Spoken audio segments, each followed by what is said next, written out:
اور اس میں معاد بھی ہے۔ اب یہ دونوں لفظ مجھے سننے کو مل سکتا ہے کہ یہ بڑے مشکل الفاظ ہیں، مگر یہ ٹرمنالوجی بیان اس لیے کر رہا ہوں کہ یہ ہے اگر مشکل تو اسے اب مشکل نہ رہنے دیجیے، یاد کر لیجیے، کیونکہ ہمارے دین سے ان دونوں لفظوں کا تعلق ہے۔ مبدا ہے کائنات کی ابتدا، اور ہر ابتدا سے پہلے خود خالق ہے، تو ذات حق جو ہے وہ مبدا کائنات ہے، یعنی وہ کائنات ہی سے پہلے ہے، اور وہ کب سے اس کا کوئی اندازہ ممکن ہی نہیں، لا محدود، وہ ہمیشہ سے ہے۔ اب یہ ایک لفظ ہے ہمارے پاس ہمیشہ، جو کسی حد تک اس کے شایان شان ہے، ورنہ ہمارے پاس کوئی لفظ نہیں کہ ہم حد بتا سکیں۔ ہمیشہ جس میں حد نہیں، وہ ہمیشہ سے، تو یہ ہے مبدا۔ اور معاد کیا ہے؟ کہ انسان اور کائنات کا انجام، یعنی قیامت کو لفظ معاد سے بھی تعبیر کیا گیا۔ تو یہ واحد سورہ ہے کہ جس میں مبدا سے لے کر معاد تک پورا سلیبس اسی ایک سورہ میں اللہ نے سمو دیا۔ اب پورا کس طرح سمویا؟ آپ کہیں کہ اس میں تو بہت سے انسانی زندگی میں تو بہت سے ٹاپکس ہیں، حضور سارے ٹاپکس اس میں آ گئے۔ ہدایت انسانی کے سارے ٹاپکس قرآن میں ہیں، اور قرآن کے سارے ٹاپکس سورہ الحمد میں۔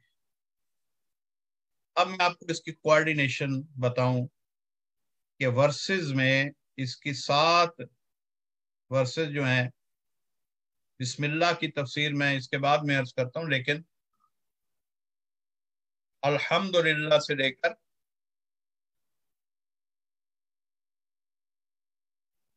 غیر المغضوب علیہم ولا الضالین تک میں کوارڈینیشن بتاؤں۔ یہ نہیں ہے، قرآن ایسا نہیں ہے کہ کوئی یہ سمجھے کہ ہاں قرآن کا یہ نہ سمجھنے کی، یہ قرآن سے محبت نہ رکھنے کا سبب ہے کہ ہم نے اسے سبجیکٹ سمجھا ہی نہیں، صرف ریسائٹنگ کو، ریسیٹیشن کو باعث ثواب سمجھا۔ حالانکہ اگر آپ سوچیں کہ آپ کا کوئی بزرگ ایک خط لکھے شفقت سے اور کہے کہ فلاں فلاں شرائط اگر آپ پوری کر دیں، فلاں فلاں کام آپ پورے کرتے رہیں، تو میں آپ سے وعدہ کرتا ہوں کہ میں اپنی میراث اور اپنے خزانے میں سے اتنا حصہ آپ کو دے دوں گا۔ آپ اس بزرگ کا بہت احترام کرتے ہیں، اس کا خط آیا، آپ نے بہت مؤدب انداز میں اسے وصول کیا اور چوما آنکھوں سے لگایا، آپ بہت احترام کرتے ہیں ان کا، آپ نے کھولا، پڑھا، مندرجات پہ غور کیا یا نہیں، آپ نے لپیٹا اور ایک ریشمی کپڑے میں اسے سنبھال کے عطر لگا کے عزت سے اونچے مقام پہ رکھا کہ یہ میرے فلاں بزرگ کا خط ہے۔ اب گاہے بگاہے اگر رابطہ ہوتا ہے اس بزرگ سے تو آپ انہیں یہ بتاتے ہیں، اور سرخرو ہونا چاہتے ہیں یہ بتا کے کہ قبلہ آپ نے جب سے جو خط لکھا میں روز اس خط کو دیکھتا ہوں، رات کو میں اس وقت تک سوتا نہیں جب تک میں اسے پڑھ نہ لوں، میں دن میں کئی بار اٹھ کے جب بھی اداس ہوتا ہوں اس خط کو دیکھتا ہوں، میں نے اتنے خوشبویات اس خط پہ لگا رکھے ہیں، اس کو ایسا ریشمی لبادہ پہنایا ہے کہ وہ کبھی اس پہ گرد نہ جمے اور وہ محفوظ رہے۔ بہت محبت ہے مجھے آپ کے خط سے، کیونکہ آپ سمجھتے ہیں کہ اگر آپ انہیں 10 سال بھی یہ بتاتے رہیں تو وہ بزرگ یہ سمجھیں گے کہ آپ وہی سعادت مند ہیں کہ جن سے انہوں نے وعدہ کیا کہ اگر آپ یہ عمل کریں گے تو میں آپ کو اپنا خزانہ، اپنی میراث دوں گا۔ کیا آپ میراث حاصل کر سکتے ہیں، انعام حاصل کر سکتے ہیں؟ وہ تحفہ جو انہوں نے دینا تھا وہ آپ کو ملے گا صرف یہ بتانے سے کہ میں اسے روز دیکھتا بھی ہوں، اس کا احترام بھی کرتا ہوں، اس کی بڑی قدر ہے میری نگاہ میں؟ تو وہ ایک ہی سوال پوچھیں گے کہ اس میں میں نے جو 4 پر 5 ڈائریکشنز لکھی تھیں، آپ مجھے یہ نہ بتائیے کہ آپ نے اسے کس انداز میں لپیٹا اور کس قسم کے کپڑوں میں اسے سنبھال لیا. آپ مجھے یہ بتائیں کہ آپ نے کیا ان میں سے کسی بات پہ عمل کیا؟ اگر آپ کہیں کہ نہیں ابھی اس کی تو توفیق نہیں ہو سکی، لیکن میں احترام کا حق پورا ادا کروں اور پڑھ بھی روز لیتا ہوں، تو بس یہی حال ہے. اللہ نے بھی انسانوں کو خط لکھا، تو یہ خطوط ہیں پروردگار کے، اور لفظ بھی رسول کا اس لیے رکھا کہ رسول میسنجر کو کہتے ہیں، وہ وہاں سے اس کے خط ہم تک پہنچاتا رہا. ہم نے کبھی ان خطوط کے میسج پہ غور نہیں کیا، اس کے لفظوں کو ہم پڑھ لیتے ہیں، اسے ہم تلاوت کہتے ہیں، اسے سنبھال کے رکھتے ہیں، کوشش کرتے ہیں کہ باوضو اس کے قریب جائیں، اور بعض لوگ تو قریب جانے سے ڈرتے ہیں، اور بس اسے چھوا کھولا، ضرورت کا سورہ یاسین نکال لیا، پڑھ لیا.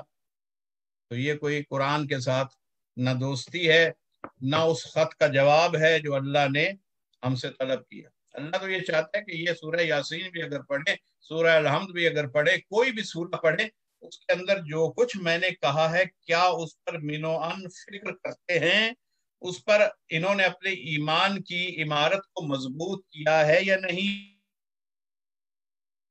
انہوں نے اپنے عمل کو منقلب کیا یا نہیں، یعنی اپنے عمل کو تبدیل کیا یا نہیں، میری مرضی سے اپنی مرضی کا ٹکرانا ختم کیا یا نہیں.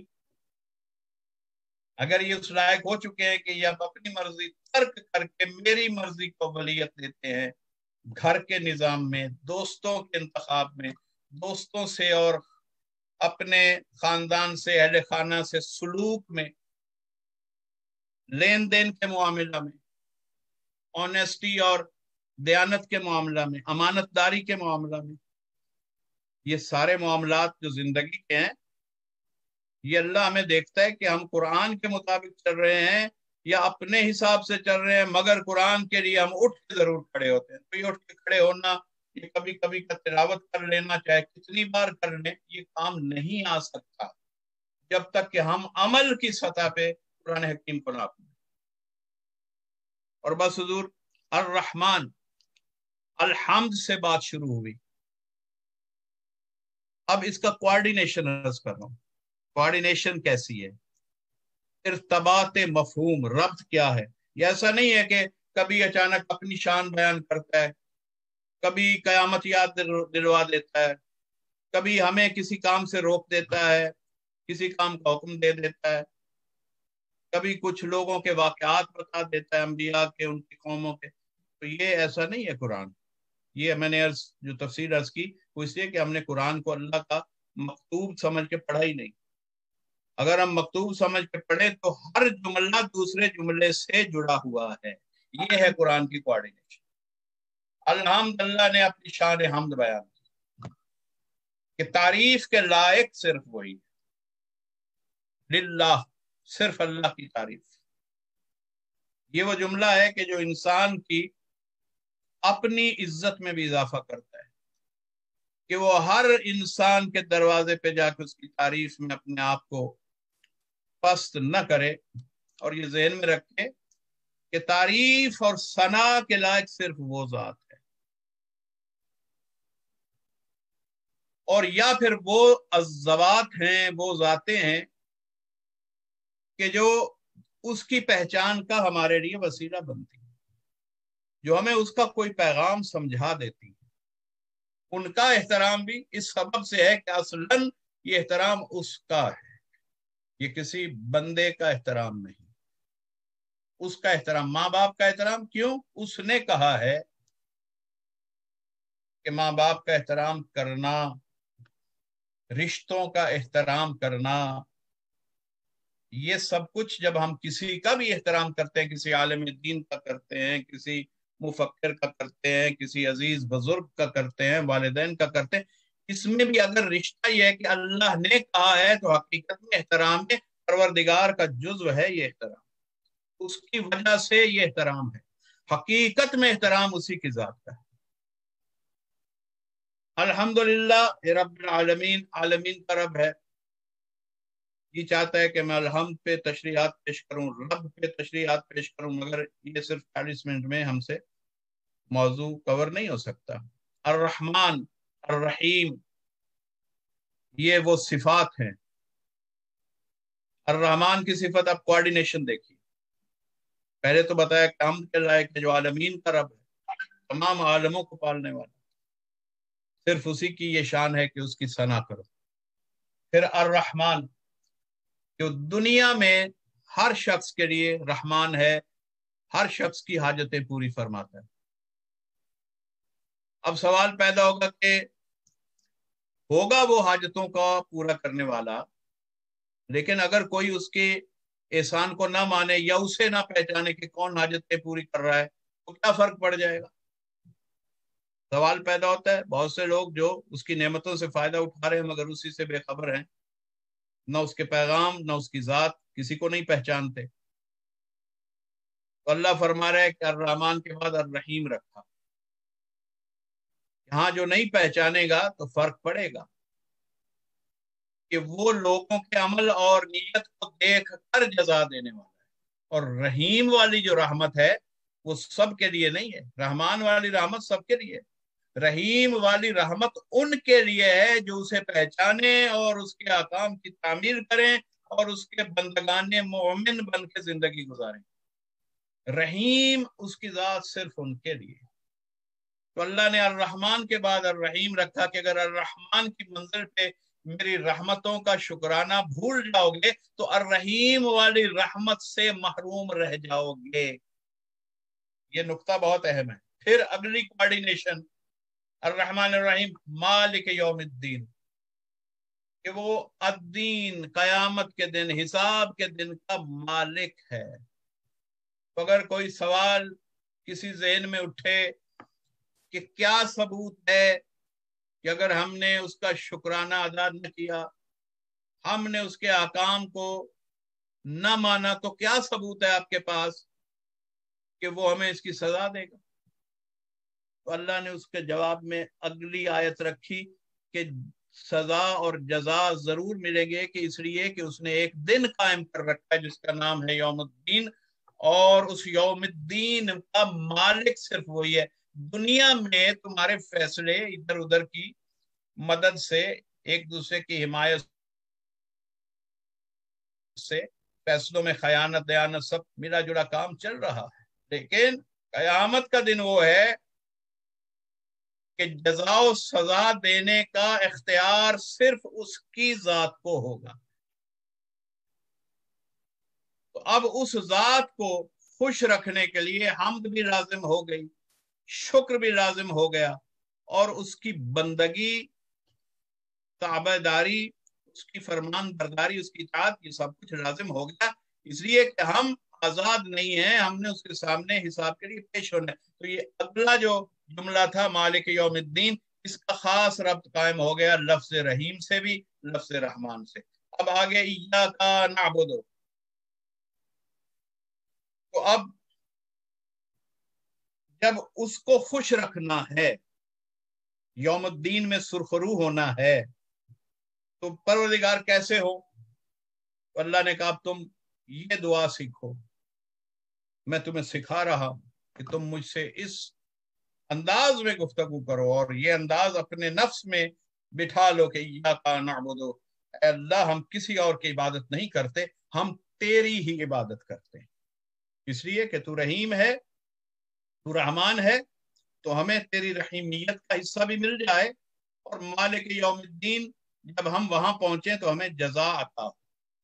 ہم جزا سے بچنے، سزا سے بچنے کے لیے تیری ہی عبادت کرتے ہیں۔ وَإِيَّاكَ نَسْتَعِينُ، تجھی سے مدد چاہتے ہیں۔ یوں تو ہر کام میں تجھ سے مدد چاہتے ہیں، لیکن یہ کہ یہ عبادت ہم تیری کیسے کریں، اس میں بھی تیری مدد چاہیے۔ تو مدد فرما اور بتا اور سمجھا دے، ہدایت فرما دے، یہ مدد چاہیے ایاک نستعین، کہ ہم تیری عبادت کیسے کریں۔ اور ویسے اجتماعی امور آیات پر بھی ایاک نستعین ہی کا جملہ ہمارے کام آتا ہے، جو ہر کام میں مددگار ہے۔ اب اس نے فرمایا کہ اچھا